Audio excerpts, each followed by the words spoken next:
교육관의 초소년부 방송이 잘 들리고 있습니까? 손을 이렇게 한번 흔들어 보세요. 초소년부. 예, 감사합니다. 금년 첫째 주일에 여호수아 24장 14절 말씀부터 본문으로 삼아서 나와 내 집은 여호와만 섬기겠다, 이렇게 말씀을 드린 바가 있습니다. 기억하실런지는 모르지만 오늘은 동일한 본문으로 두 번째다 생각하시면 되는데, 지난번에는 1월 첫 주일이었고 오늘은 2월 첫 주일이면서 설을 지나고 새 마음, 새 각오로 오늘 이 말씀을 드리고자 합니다. 한번 따라하겠습니다. 성도는 어떻게 살아야 합니까? 큰 소리로 시작. 오래전에 신학교 입학하자마자 주일학교 교육전도사로 임명받은 전도사님이 있었습니다. 불타는 사명감에 밤낮 없이 열심히 뛰다 보니까 맡은 부서가 1년 만에 배로 부흥이 되고 2년 만에 또 배로 부흥이 됩니다. 어느새 어린이 사역 전문가로 알려져서 여기저기 강사로까지 가게 됐습니다. 10년의 세월을 교육부서를 맡아서 하다가 큰 꿈을 가지고 신도시에 가서 상가를 빌려서 임대하여 개척교회를 시작하기로 마음을 먹었습니다. 그런데 6개월이 지나고 1년이 지나도 도대체 부흥이 안 됩니다. 1년이 지나고 2년이 지나고 3년이 돼도 아파트 단지에 성도들이 왔다가 가고 한 번 왔다 가고 부흥이 되지 않습니다. 얼마나 고민스럽겠습니까? 그래서 낙심하게 이르렀습니다. 나중에 알게 된 사실이지만은 그동안에 어린이 사역에만 오래 하다 보니까 억양이나 표정이나 어린이 사역에 맞게 굳어져 버려서 어른들에게는 거부감을 주기 때문에 어른들이 왔다 가고 왔다 갔다는 것입니다. 문제는 다른 사람들은 왔다 가는 사람은 아이고 어린이 사역하는 사람이구나. 그런데 본인은 그것을 알지 못했다는 말입니다. 우리가 알아야 될 게 있습니다. 따라 하십시다. 하나님은 인격적인 하나님이시다. 우리 하나님은 어떤 하나님이시냐? 인격적인 분인데 유치원생들에게 대학원생 같이 대하지 않습니다. 우리 하나님은 박사들에게 유치원생 같이 말씀하시지 않습니다. 뭐냐? 우리 하나님은 수준에 맞게, 인격에 맞게 찾아오시는 분입니다. 실예를 제가 소개해 드립니다. 이스라엘 백성들이 430년 동안 애굽에서 종살이합니다. 해방시켜서 하나님께서 이 이스라엘 백성이 해방이 돼서 애굽에서 출애굽하게 돼요. 제일 먼저 건넌 곳이 있습니다. 건너게 된 곳이 어디입니까? 뭡니까? 그렇죠. 홍해를 건넜습니다. 그 다음에 홍해를 건너서 광야에서 생활하다가 광야에서 하나님이 약속하신 가나안 땅에 들어가기 위해서 건너야 될 강이 또 있었습니다. 뭐죠? 요단강. 여러분이 생각할 때 홍해를 건넜다, 요단강을 건넜다, 이것만 생각하시죠? 요단강을 건널 때와 홍해 건널 때 차이가 뭐냐? 차이가 있을까 없을까요? 그 차이가 뭘까요? 종살이 하다가 나왔을 때는 홍해를 건널 때는 하나님께서 홍해를 갈라주셨어요. 그래서 그 하나님이 갈라주신 홍해를 그냥 건넜습니다. 요단강을 어떻게 건넌지 압니까? 제사장들이 법궤를 메고 요단강에 발을 담궈라. 그때 하나님이 요단강을 갈라주셨어요. 왜 그렇게 하셨을까요? 동일하신 하나님인데 홍해를 건널 때는 하나님이 갈라주셨고 요단강을 건널 때는 발을 집어 넣어야 하나님이 건너게 하셨어요. 이게 차이입니다. 그 차이가 뭔 차이일까요? 그래서 여러분들 설교를 잘 들으시고 평소에 성경을 볼 때 잘 보셔야 돼요. 설교를 잘 들어야 되는 이유가 거기에 있습니다. 홍해를 건널 때는 종살이 하다가 바로 출애굽을 했습니다. 그래서 하나님이 홍해를 갈라주셨어요. 요단강을 건널 때는 하나님이 왜 법궤를 메고 요단강에 발을 담그게 하셨는지 아십니까? 이유가 있습니다. 하나님은 동일하신 하나님인데 하나님이 역사하실 때는 다르게 하셨다 이 말이죠. 요단강을 건널 때는 이스라엘 백성들이 광야에서 훈련받고 먹고 입고 사는 것이 하나님께 있다는 믿음의 훈련을 받았어요. 이 훈련을 받았기 때문에 이제 뭘 해야 되느냐? 믿음으로 법궤를 메고 물에 발을 담그면 하나님이 해주신다. 이 믿음이 필요한 거예요. 처음 믿을 때나 오래 믿을 때나 어제나 오늘이나 믿음이 같으면 안 돼요. 하나님의 역사는 달라집니다. 믿으시기를 주님 이름으로 축복합니다. 우리는 지금도 하나님 홍해 갈라주세요. 이렇게 기다리고 있는 분 없습니까? 신앙생활 평생 하고 예수를 평생 믿었는데도 하나님 홍해 갈라주세요. 하나님 기적 보면 발을 담그겠습니다. 이런 분 없습니까? 그런 신앙은 하나님이 훈련된 대학원생의 신앙으로 바뀌어야 된다라는 사실입니다. 세계적으로 유명한 변화 심리학자 중에 최고의 권위자가 한 사람이 있습니다. 여러분이 그 책을 읽은 분도 계실 텐데 그분이 누구냐? 앤서리 라빈슨이라는 사람이에요. 이 라빈슨이라는 사람이 기록한 책이 내 안에 잠든 거인을 깨워라. 1판, 2판, 4판, 8판까지 나오고 다시 그가 제본을 만들어서 보완을 해서 또 출판까지 했는데 또 베스트셀러가 됐습니다. 이 책을 여러분 보신 분이 계실 텐데 어떤 사람인지 아시지요? 가난한 사람, 가난한 집에 태어났습니다. 드디어는 입을 옷이 없어요. 그래서 다른 사람이 입다가 버린 옷을 주스다가 입었습니다. 먹을 것이 없어서 휴지통을 뒤져서 혹시 커피라도 마시고 그냥 버린 거 있으면 그거 주워 먹던 사람이에요.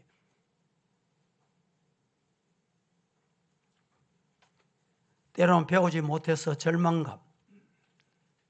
누구도 이 사람을 인정해 주는 사람이 없어 늘 열등감에 사로잡혀서 아이고 저 사람 때문에 내가 안 돼. 자기를 봐야 되는데. 그런데 여러분 놀라운 일이 일어납니다. 이분이 이런 차비가 없어가지고 먼 길을 가고 싶어도 차비가 없으니까 가지를 못해. 이런 사람이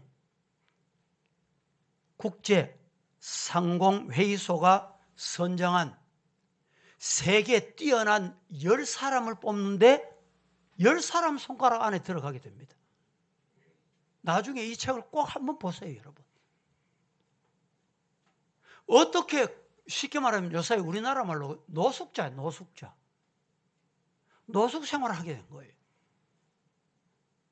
우리나라도 요새 노숙자가 좀 있습니다만 이 노숙자가 이래 된다. 어떻게 이렇게 됐을 궁금 안 합니까, 여러분? 어느 날 라빈슨이 마음에 결단을 합니다. 결심을 합니다. 분명히 내 인생을 하나님이 이 땅에 보내주신 이유가 있는데 내가 이렇게 살아도 될까? 내가 거지로 살아서 될까? 내가 이렇게 부정적인 인간으로 인생을 마감하면 될까? 아니야. 나도 할 수 있어. 이게 뭡니까? 결단입니다. 결심입니다. 우리 믿는 사람에게는 기도입니다. 기도. 하나님께서 나를 붙잡아 주세요.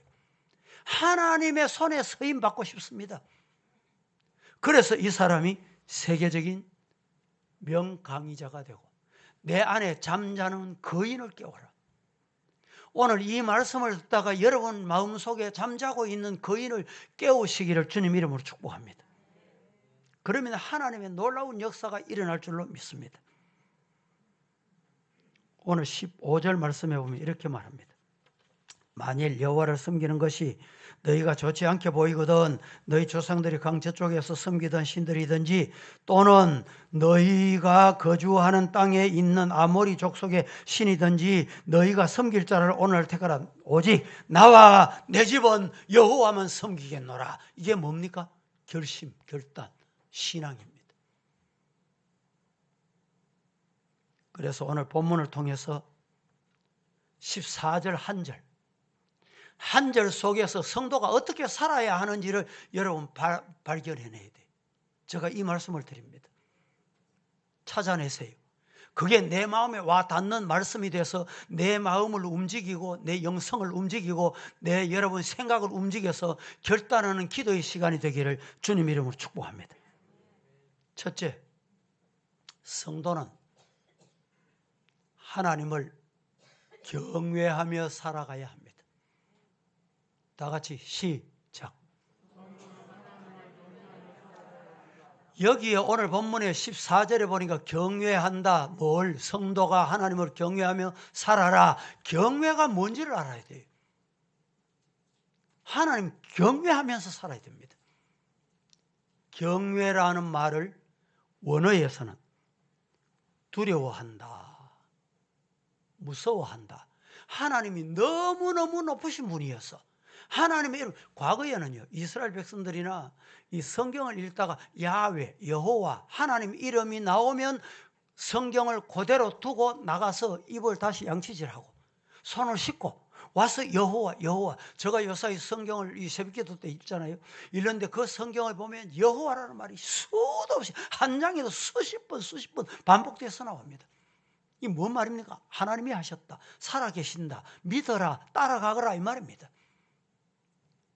여호와 경외하는 게 뭐냐? 여호와가 너무너무 높으신 분, 너무너무 두려우신 분, 너무너무 경외받으셔야 될 분 이 말입니다. 여러분, 여호와를 경외하는 성도가 되기를 살아계신 예수님 이름으로 축복합니다. 이스라엘 백성들이 애굽에 430년 종살이 했습니다. 430년. 그런데 노역을 하고 인간 대접을 안 하고 요 사이로 우리나라로 말하면 인권이라는 게 찾아볼 수 없는 거예요. 쉽게 말하면 사람이 짐승 대접받으면서 430년 살았다는 거예요. 그런데요, 놀라운 것은 하나님이 복을 주시니까 어떻게 복을 주시냐? 자녀도 잘 낳고 자녀도 많이 낳고 하는 일마다 잘 되고 번성하고 이러다가 바로왕이 깜짝 놀랐습니다. 이러다가 큰일 나겠네. 드디어는 애굽 백성하고 유대 이스라엘 민족하고 숫자가 비슷하게 됐어요. 두려운 나머지 악법을 쓰게 됩니다. 악법이 뭡니까? 무슨 악법을 썼어요? 더러운 법을 썼는데 무슨 더러운 법을 썼습니까? 자, 이스라엘 백성들은 자녀를 낳거든 산파들을 불러가지고 교육을 했어요. 자, 파송하는데 너희들 가서 남자가 태어나거든 무조건 다 죽여보라. 누가? 바로왕이 법령을 제정했어.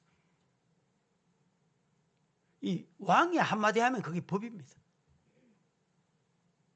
그런데 이 산파들이 가서 유대인들이 자녀를 낳고 아이를 낳을 때 나오니까 아들이에요. 나오면 아들이에요. 안 죽였어. 왜 안 죽인지 압니까? 왜 안 죽였습니까? 이 산파들이 아이 죽이려고 도와주겠다. 여러분, 하나님은 도와주겠다는 말 속에 죽이겠다는 말이 담겨 있는 건 하나님이 아실까요? 모르실까요? 하나님은 다 아세요. 사람은 정말 도와주러 온 줄 알아. 사람은 진짜 도와주려고 오는 줄 알았다니까. 도와주는 게 아니고 죽이려고 온 거예요. 그런데 이 산파들이 아들이 태어나도 단 한 사람도 안 죽인 거예요. 나중에 불렀습니다. 어떻게 된 거냐? 그때 산파들이 한 말이 있습니다. 뭐라고 말했느냐? 따라하십시다. 하나님을 두려워하여 애굽의 왕의 명령을 어기고 남자아이를 뭐 했다?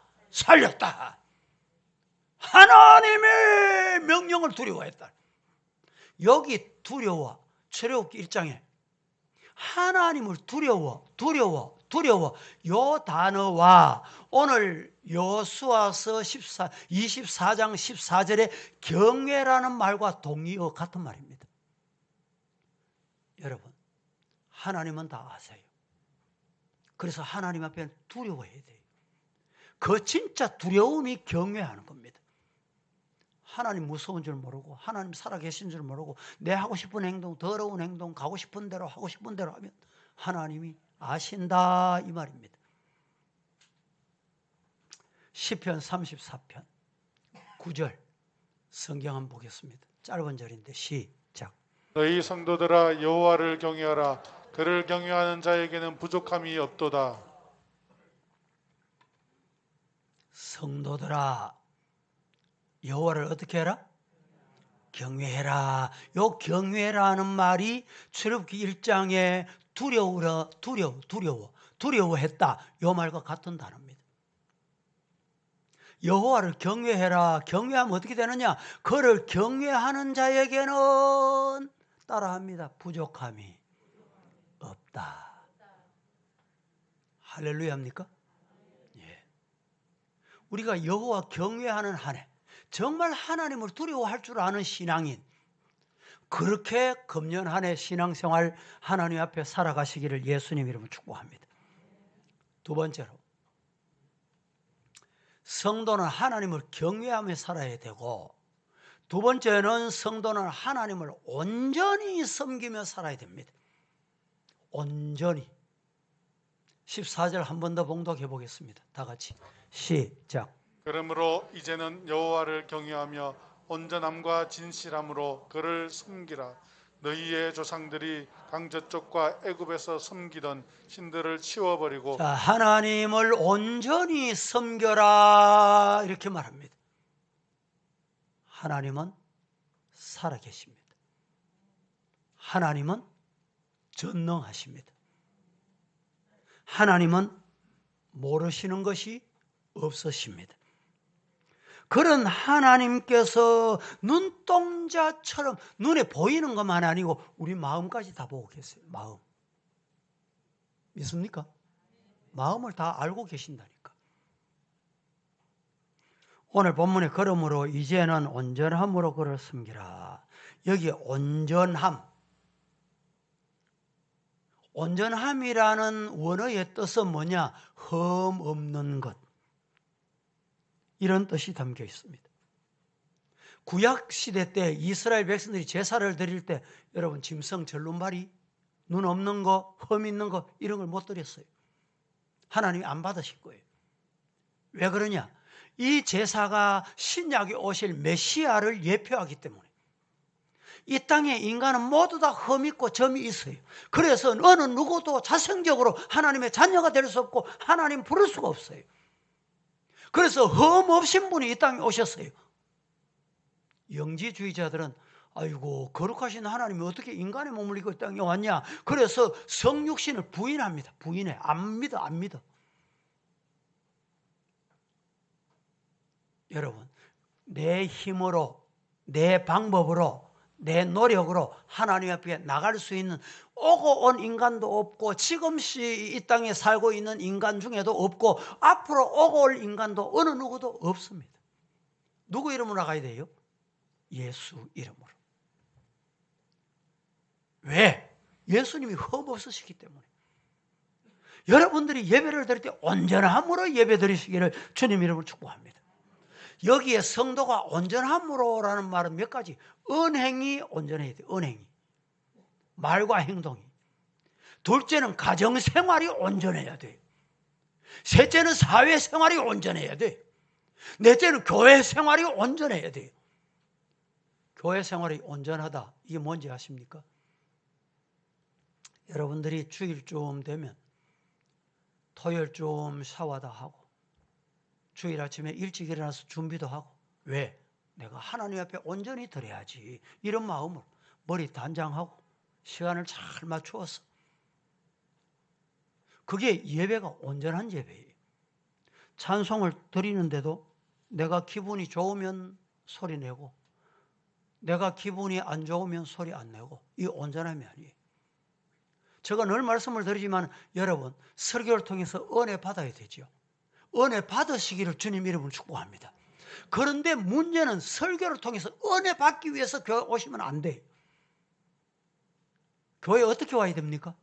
온전한 예배를 하나님께 드리기 위해 교회 와야 돼요. 묵도부터 신앙고백부터 신앙고백도 내가 하고 싶으면 하고 내가 빨리 하고 싶으면 하고 넣고 싶으면 이러면 안 돼. 온전하면 다 보조를 맞추어서 순서에 따라서 준비된 마음으로. 대표 기도하는 것도 마찬가지예요. 내 생각대로 하면 안 되고 내 하고 싶은 대로 하면 안 돼. 모든 성도들이 공유하는 마음을 하나님께 드릴 수 있는 기도가 돼야 돼. 설교도 마찬가지예요. 여러분, 과거에 헌금을 제가 어릴 때 어머님이 야야 서봐 헌금은 그냥 호주머니 꺼내가 하면 안 된다 이래가지고 종이 미리 다리미질 해가지고 다리미질을 봉투에 넣어가지고 이게 진짜 헌금이다 이래 드렸어요.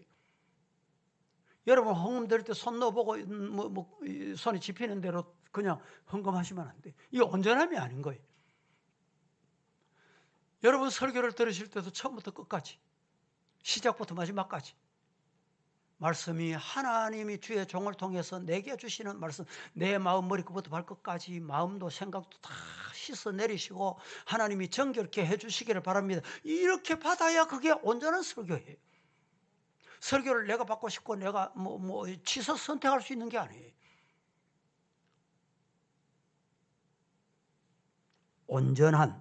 온전이란 말은 흠이 없다. 바울 사도는 하나님 앞에 온전히 자신을 드리기로 결심을 하고 어떻게 살았느냐? 성경 보십시오. 빌립보서 다 함께 13장 12절 13절 14절까지 시작. 내가 이미 얻었다 함도 아니요 온전히 이루었다 함도 아니라 오직 내가 그리스도 예수께 잡힌 바 된 그것을 잡으려고 달려가노라. 형제들아, 나는 아직 내가 잡은 줄로 여기지 아니하고 오직 한 일 즉 뒤에 있는 것은 잊어버리고 앞에 있는 것을 잡으려고 표대를 향하여 그리스도 예수 안에서 하나님이 위에서 부르신 부름의 상을 위하여 달려가노라. 14절에 이 정도면 됐다. 바울 사도가 그게 아닙니다. 내가 정말 율법을 지키고 하나님의 말씀을 따른다고 하면서 예수 믿는 사람 핍박했던 것, 그거 돌이켜보면 참 내 생명 다할 때까지 있든지 떠나든지 거하든지 죽든지 먹든지 마시든지 무엇을 하든지 표대를 향하여 달려가겠다는 거예요. 성도 여러분, 이것이 온전함입니다. 99.9999% 하면 이게 온전하면 100% 예배 전심전력 다 하는 거, 온몸을 다 드리는 거, 이게 온전함이에요. 그런데 여기에 더 포함될 게 뭐냐? 예수의 보혈, 예수의 공로, 예수의 십자가, 예수의 은혜가 있어야 되는 거예요. 우리 인간은 제 아무리 공로가 있어도 안 됩니다. 내 공로 가지고 어떤 분은 보니까 최근에 할아버지 할머니가 평생 노점상을 하면서 몇 억을 모았는데 이 몇 억을 어느 학교에 장학금을 냈더만요. 그 공로 가지고 여러분 하나님의 죄사함 받을 수 있을 것 같아요? 안 됩니다. 예수의 보혈, 예수의 피, 예수의 십자가 없이는 온전함이 있을 수가 없어요. 그래서 우리는 이 자리에 나와서 예수 찬송을 부르는 거예요. 세 번째, 성도는 하나님을 경외하면서 살아야 되고, 두 번째는 성도는 하나님을 온전히 섬기며 살아야 되고, 세 번째는 성도는 하나님을 진실하게 섬기며 살아야 됩니다. 우리 성도 여러분, 하나님을 진실함으로 섬기시기를 예수님 이름으로 축복합니다. 우리 주변에 진실하지 못한 사람들이 참 많이 있습니다. 하나님의 사람들은 진실하게 하나님을 섬겨야 됩니다. 따라하십시다. 진실이 하나님을 섬기자. 예. 우리 성도는 진실히 하나님을 섬겨야 돼요. 그러므로 이제는 진실함으로 섬겨라. 진실함이라는 뜻은 원어에 확고하다, 확실하다 이런 뜻이 담겨 있습니다. 뭐가 확실하고 뭐가 확고하냐? 하나님을 섬기는 일, 흔들리지 않는다. 좌우로도 흔들리지 않고 아래 위로도 흔들리지 않고 육신 때문에 흔들리지 않고 세상 때문에 흔들리지 않고 유혹 때문에 흔들리지 않는다. 이게 진실함입니다. 예수님을 3년 동안 따라다닌 제자 중에 진실하지 못한 사람이 있었어요. 누굽니까? 가룟 유다예요. 이 가룟 유다가 사탄이 와서 유혹을 한 거예요. 유혹을. 사탄이 와서 유혹하니까 마음이 흔들리기 시작한 거예요. 여러분, 마음이 흔들리면 이게 얼마나 무서운 게 아십니까? 마음이 흔들리면 마음이 흔들린 대로 갑니다. 그래서 결국에는 예수님을 은30 받고 팔아 넘겼어요. 데마가 바울을 따라가다가 바울을 버리고 어디로 갔습니까? 세상으로 갔습니다. 세상으로. 왜 바울을 따라가다가 세상을 갔습니까? 아이고, 바울 목사는 희망이 없다. 바울 목사 따라가다가 득될 게 없다. 옆에서 세상에서 사탄의 마귀가 자꾸 흔드니까 데마의 마음이 흔들린 거예요. 그래서 바울을 버리고 세상으로 간 거예요. 흔들린다는 말은 진실하지 못하다는 말입니다. 구약 성경에 다니엘을 보세요. 다니엘은 포로로 잡혀왔습니다. 진미를 먹을 수 있는 기회가 왔습니다. 유혹을 뿌리쳤어요. 하나님 앞에 기도하면 네 사자굴 속에 들어간대. 그래도 안 흔들려서 드디어는 사자굴 속에 집어넣었습니다. 집어넣어도 다니엘을 안 흔들렸어요. 안 흔들려. 다니엘의 세 친구 사드락, 메삭, 아벳느고 보십시오. 얼마나 유혹을 했습니까? 내 앞에서는 기도 안 하겠다 하고 가서 기도해도 된다. 이렇게까지 유혹을 했습니다. 그때 다니엘의 세 친구는 아니야. 나는 살아계신 하나님 앞에 기도해야 돼. 그래서 여러분, 다니엘 이 세 친구를 풀무불 속에 집어넣는데 평소보다 7배나 더 뜨겁게 해서 집어넣었습니다. 집어넣는데 그들을 집어넣던 군사들이 다 죽었어요. 그런데 다니엘의 세 친구 사드락, 메삭, 아벳느고는 머리털 하나 상하지 아니하고 풀무불 속에 집어넣었는데 여러분, 몇 사람을 집어넣었어요? 3사람을 집어넣었어. 그런데 그 풀무불 속에 몇 사람입니까? 4사람이 빙글빙글 돌고 있어요. 신약에 오실 예수님이라고 신학자들이 말합니다. 여러분, 우리는 신앙은 진실함은 성경에서, 말씀에서, 하나님 중심에서, 신앙, 예배, 기도에서 안 흔들리는 것이 진짜 신앙이에요. 이런 신앙인이 되기를 살아계신 예수님 이름으로 축복합니다. 황해도 소래 마을에 우리 조선 땅에 최초로 세워진 교회가 소래교회입니다. 1885년에 이 소래교회가 지금 황해도에 있었기 때문에 이제 우리가 볼 수가 없잖아요. 그 모형을 그대로 해가지고 총신대학 신학대학원에 보면 모형을 그대로 만들어 놨습니다. 이 교회를 질 때 놀라운 역사가 있었습니다. 어떤 역사가 있었냐?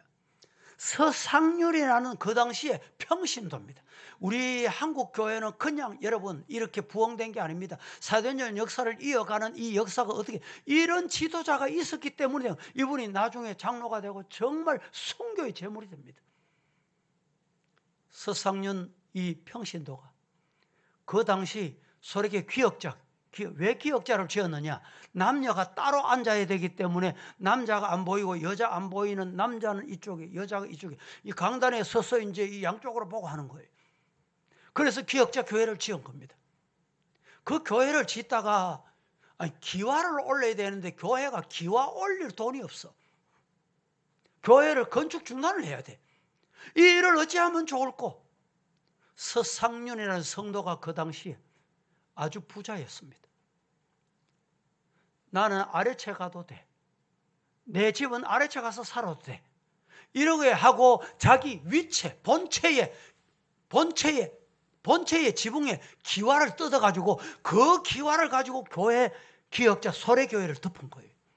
그래서 교회를 완공했습니다. 여러분, 우리 한국 교회가 그냥 된 게 아니에요. 오늘 성도들은 교회 짓는다 이러면 아이고 목사님 교회 지으면 나는 갑니다. 이런 교인들 있잖아요. 교회 지으면 나는 갑니다. 이런 교인들 있었어요.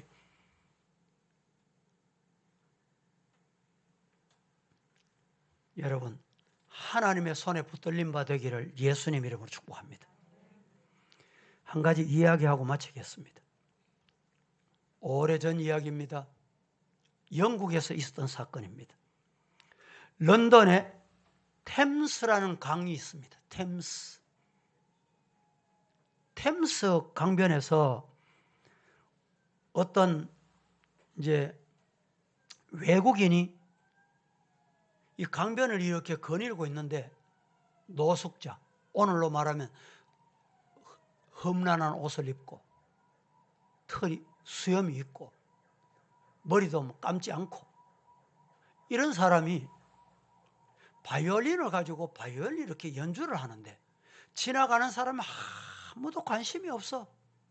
보는 사람이 없어.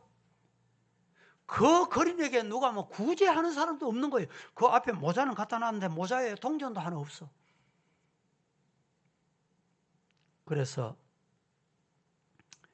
그 길을 거니던 외국인이 다가갑니다.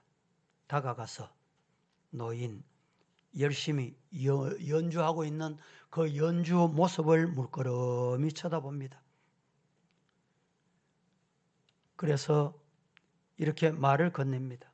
할아버지 죄송하지만 지금 내 수중에 돈은 없습니다. 왜? 산책하러 나왔기 때문에 숙소에서. 내 수중에 돈은 없습니다. 하지만 당신을 대신해서 내가 이 바이올린을 한번 연주하면 되겠습니까? 그래서 이 거리는 허락을 해줍니다. 그리고 난 다음에 이 외국인이 바이올린을 잡고 연주를 하기 시작합니다. 앞에 거린이 연주하던 연주와는 차원이 달라. 첫 소리부터 음률이 흘러나오는데 한 곡이 끝나자마자 사람들이 운집에서 모여가지고 둘러싸고 막 박수를 하고 야단이 났습니다. 그때 많은 사람들이 그 연주를 듣고 니네 할 것 없이 벗어놓은 모자에 돈을 갖다 넣었는데 갑자기 돈이 수북이 쌓였습니다. 여러분, 이 연주자가 누구냐? 파가니니. 세계적으로 바이올리니스트 유명인. 그래서 어떤 분이 가만히 보니까 아니 저분이 파가니스트 올간 연주자다. 제가 왜 이 말씀을 드립니까? 바이올린은 거린이 하는 바이올린, 파가니니가 하는 연주 바이올린이랑 하나 똑같은 거였어요. 같은 바이올린이었어요. 그런데 그 올게니, 그 첼로가, 그 악기가 전문가의 손에 들려지니까 그렇게 음률이 아름다워지고 사람들이 모여드는 놀라운 역사가 일어났다는 거예요. 여러분, 오늘 우리는 볼품없는 바이올린이라도 하나님의 손에 붙들리게 될 때 하나님의 기적의 주인공이 바로 내가 될 수 있다. 믿으시고 하나님의 은혜가 금년 한 해 여러분에게 임하기를 살아계신 예수님 이름으로 간절히 축복합니다. 거룩하신 하나님 은혜를 감사합니다. 오늘도 저희들 말씀을 주셨는데 말씀을 받고 이 자리 내려갑니다. 우리 지난날 뒤돌아보면서 하나님 앞에 잘못되었던 것 회개하는 마음으로 말씀을 받고 결심하고 이 자리를 내려가려고 합니다. 거룩하신 하나님, 기도하옵기는 우리가 하나님을 온전히 섬기게 하시고 또 하나님을 온전히 섬길 뿐만 아니라 하나님을 경외하는 우리 성도들 다 되게 하여 주시고 또 하나님 앞에 진실되게 섬길 수 있는 우리 성도로 금년 한 해, 아니 우리 생에 닿을 때까지 그렇게 달려가게 하옵소서. 하나님의 손에 붙들린 바 되게 하옵소서. 예수님의 이름으로 기도합니다. 아멘.